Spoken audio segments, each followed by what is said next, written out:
Hello everyone. I hope that you had an easy week so far. You should have just completed the infinite and no solution worksheet that I gave you, and you should have already completed your Imagine Math for the week. So let's talk about algebraic proportions. So this is going to be a longer assignment. I think in total you're going to have about 28 problems to do. And again, these will be due relatively soon, so make sure that you get those done. Other than that, I'm going to be going over the steps that you need to solve. I'm going to be going over 4 guided examples, and then you're going to be responsible for the rest of this worksheet. So make sure that whenever you turn this in, that you take a picture of your completed work. So make sure that you have problems 1 through 16 on this thing completely finished. Then you're going to submit them to the Dropbox. And other than that, let's go ahead and get started. And remember that you do need to take notes along with me. So go ahead and get those out from your packet or print them out or whatever you need to do in order to take them with me. And we'll go ahead and get started. So whenever we solve problems that look like these algebraic proportions, we have 3 different steps. And really, it's more than 3, but the other ones are kind of already ingrained. So the first step is to cross multiply. And what I mean by that is if you have, let's say, A over B is equal to C over D, you can cross multiply and say, well, A times D is equal to B times C. And that's what we're going to be doing for this. The second step is to distribute. Well, if I could write, distribute. And this involves, combining like terms, moving the variable, and of course you distribute if needed. Third thing is to solve the equation. Alright, so like I said, I'm going to be going over the guided examples 1 through 4, and you're going to be responsible for the you try section for 1 through 16. And then you're also going to have a separate worksheet to do about 12 more problems. And both of these are going to be for a grade, so make sure that you try. And just remember that, I know whenever you're using photomath, so let me see this on this one.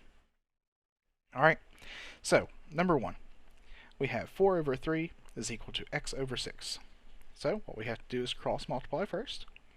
So we have 4 times 6, which is 24, is equal to 3 times x, which is 3x. Alright, so we just did the cross multiply thing. Now we have to distribute, or combine like terms, or move the variable. In this case, we don't really have to do any of that, so we can just solve it. So we have 24 is equal to 3x. In order to solve this, we divide by 3 on both sides. We're left with 24 over 3, which is 8, is equal to 3's cancel, and we're left with x. So in this case, 8 is equal to x, or x is equal to 8. That's the first one. Number 2, we have 2 over 10 is equal to 4 over n plus 5. Let's distribute, or cross multiply. So we have 2 times the quantity n plus 5. Make sure that whenever you have like n plus 5 or y minus 3 or whatever, you're using those parentheses, because if not, you're not doing it right. So please make sure that you're using that.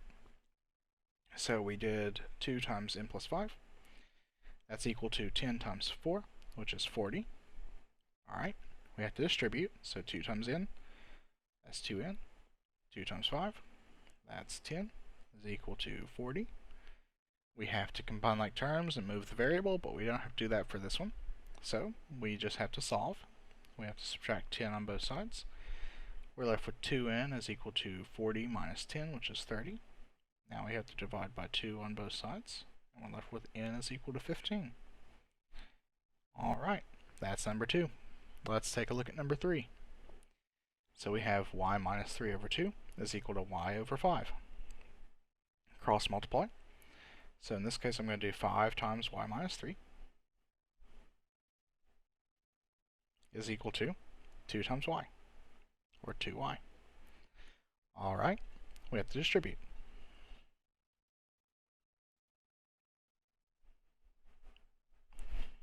Alright, we have to distribute.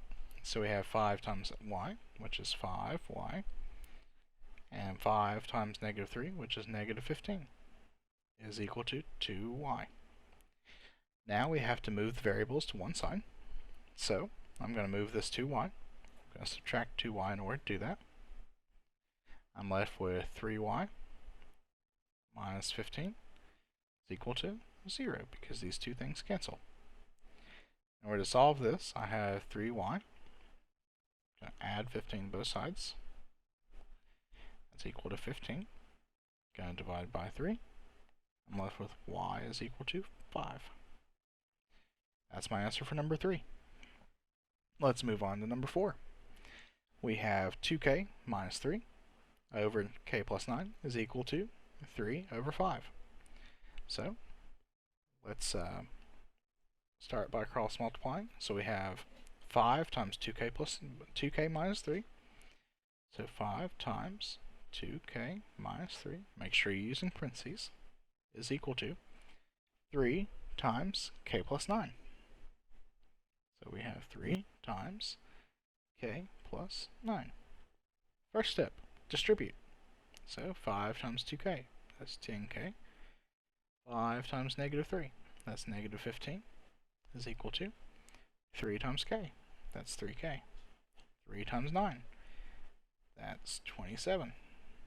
Alright, combine like terms, which is already finished, so we don't have to do that. Next is moving the variable to one side. So let's move this 3k. We're going to subtract 3k on both sides in order to do that. That leaves us with, this cancels, so 10k minus 3k is going to be 7k minus 15 is equal to 27. Alright, now we have to solve this like normal. So we're going to add 15 to both sides. This goes away. We're left with 7k is equal to 27 plus 15 is going to be 42.